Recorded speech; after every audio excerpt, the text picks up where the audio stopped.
It seems like I've been saying this a lot lately. The launch of Fallout 76 has been a tremendous hit to Bethesda's reputation. It has been an even bigger hit to the Fallout franchise. I've seen many people talking about how Fallout 76 has ruined their view on Fallout as a whole. Is it silly to get sentimental about a gaming franchise? Some would probably think so. For others, the notion is not silly at all. For some, the gaming universes that harbor our favorite game series feel all too real.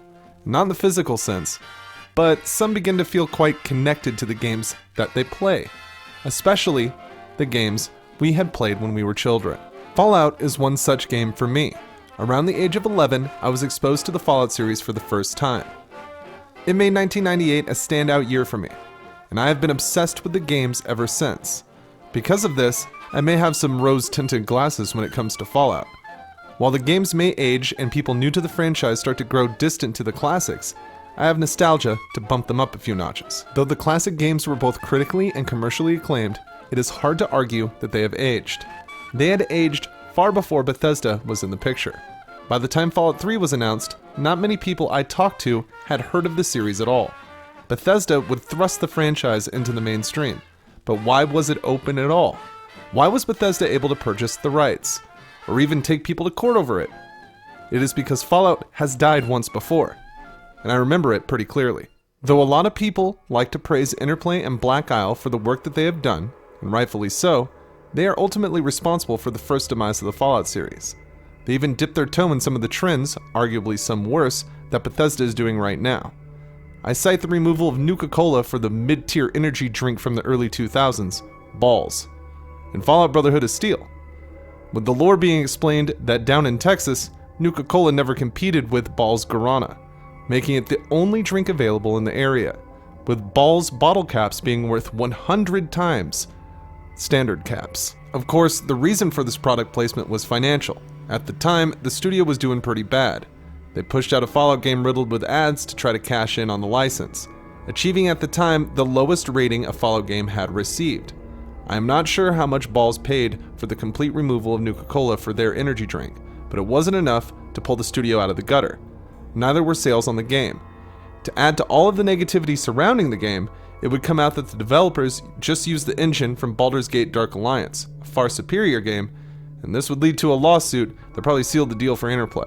On November 19, 2003, the developers of the engine, Snowblind Studios, would file a lawsuit against Interplay. Interplay had been using the engine for a few games, not just Fallout Brotherhood of Steel. The problem is, they had no consent to do so, with no intention to pay Snowblind any royalties. The dispute was ended in April 2005 with a settlement in which Interplay lost the rights to use Snowblind Engine for any future products, as well as the Baldur's Gate and Dark Alliance trademark. Many factors added to how Fallout was killed the first time. It was a quick and understandable death.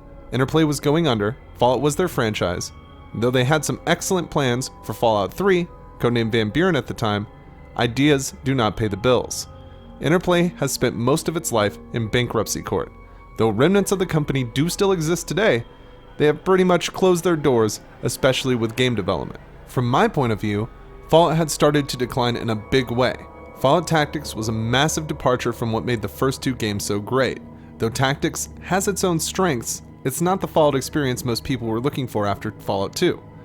One of the things I think led to not only the death of Fallout, but of Interplay and Black Isle as well, is the mishandling of the IP. Trying to convert Fallout into a squad-based, tactical mission-based game was an incredibly foolish idea, only made less obtuse by the next title being the first console adventure for Fallout, Brotherhood of Steel. Van Buren itself has growing problems, as the scope and depth of the game more than likely would have been hindered on the isometric gameplay. At the time, it was already a dated way to play games. Yes, Van Buren seemed to improve on it quite a bit, but once we see New Vegas, we can see that Fallout moving into the first person was the best decision that has been made with the series. Though I do not really consider Fallout Tactics to be a bad game, I do believe it to be a misstep. Had the studios worked on a Fallout 3 and brought to life their vision of Van Buren, I think it could have changed the course of history a bit, maybe even saved their hides. In my opinion, what killed Fallout the first time was mismanagement and misguidance. Perhaps they just didn't know where to take the story at the time. Of course, anyone with infinite money and time could produce something amazing, but no one has that, and hindsight is always 20/20. It is hard not to draw parallels to Bethesda at this time though. Sure, nor Interplay or Black Isle tried such egregious monetization. It wasn't a thing at the time. Seeing how they handled the balls thing, they may have sold out much more than we saw in Brotherhood of Steel. The facts speak for themselves, though.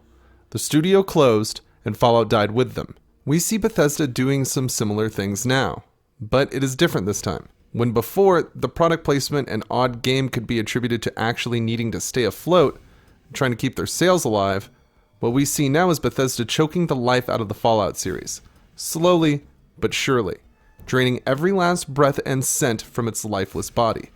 There is no reason for Bethesda to need the money that they charge for the things in Fallout 76. Some blame their parent companies, but the game is shoddy on the development side too. With talk of the Wastelanders DLC being instanced servers, we may be seeing the death of Fallout again. While many people have been sinking their claws into the Fallout 76 defense train, those same people may also become fed up with Bethesda's nonsense if Wastelanders doesn't live up to the expectation. Something I have covered a few times on the channel before. If we see the Wastelanders DLC release on instance servers, much like the servers for things like the Vault Raid, instances act as distinct areas that generate servers for groups and people that enter the region. Seeing this being implemented with Wastelanders is a sad thought, as rather than adding NPCs to the world like initially promised, it would seem those NPC settlements and locations could just end up like the vaults in the game, bringing you to a different server that will host only you or your group, in a way a private server for that instance. Meaning that NPCs wouldn't be added to the game proper, they would just be attached to some kind of raid or event. It is important to note that this is just speculation, as Bethesda has said people will encounter raider NPCs and others out in the world of Fallout 76, Appalachia changing in significant ways as NPCs begin to fill the map. Hopefully that is the case. If Bethesda releases a DLC with Wastelanders that seems not to follow what they had promoted, I believe it will spell disaster for Fallout 76 and maybe even the franchise as a whole. Going back to the argument that all of the egregious monetizations of the game are coming from ZeniMax, it is safe to say that with enough public outcry and low numbers, they would just pull the plug on the whole thing. They have made their money. Why go further and release another Fallout when the critics and numbers have been so low? Especially if we see a departure based on how Wastelanders does. If Wastelanders fails, the numbers will drop far lower, which will surely catch some people's attention. The same people who are apparently making the call to pump this game full of every monetization possible will surely sink the ship when it stops being viable, which I believe will be the end of Fallout. Maybe not the last time we will see it. It has sprung back before. The gravestone of Fallout 76 is starting to overshadow the entire series at this point though. Bethesda themselves will need years to rebuild any form of reputation they had before this fiasco. It is not all bleak though. We will always have the great games that are in the Fallout series. Memories that can never be taken away. Perhaps another Fallout game will come. Maybe it will shatter expectations. But much like Interplay before them, Bethesda has been consistently going downhill with their Fallout games since they started developing them, with Fallout 4 feeling like the weakest entry despite the many gameplay improvements that were made. Now with Fallout 76, we can see even more stripped away from the game, and even more drastic missteps by Bethesda. Maybe it is just the fate of the series, to get tossed around so much. I will not let Fallout 76 ruin my opinion of Fallout as a whole.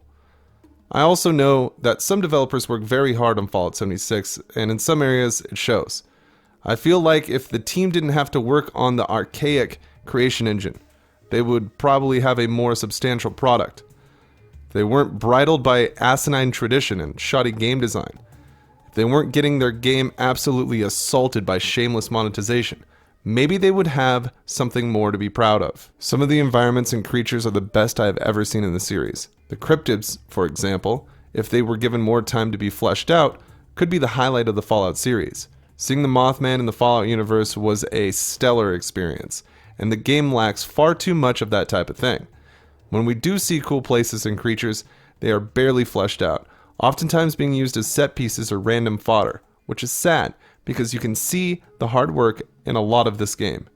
And that's not lost on me. To those of you who defend the game, I understand. Before I spent a year with it, I was right there with you. The fact of the matter is that when this many people see a problem with a game or the practices of the company who produces it, there's usually an actual problem there.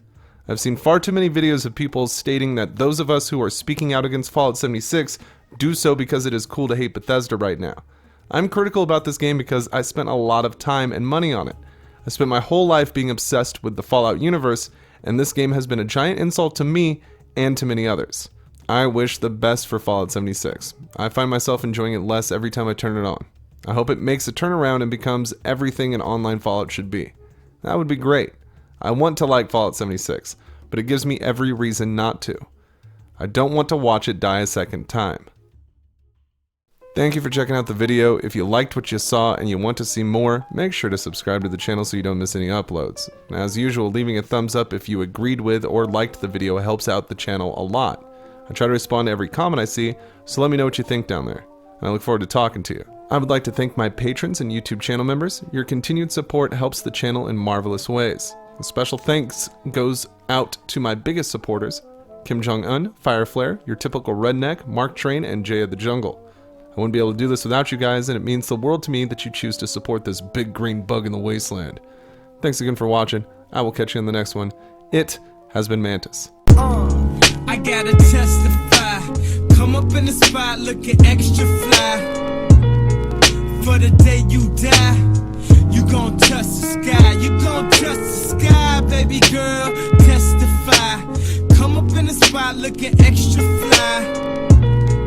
For the day you die,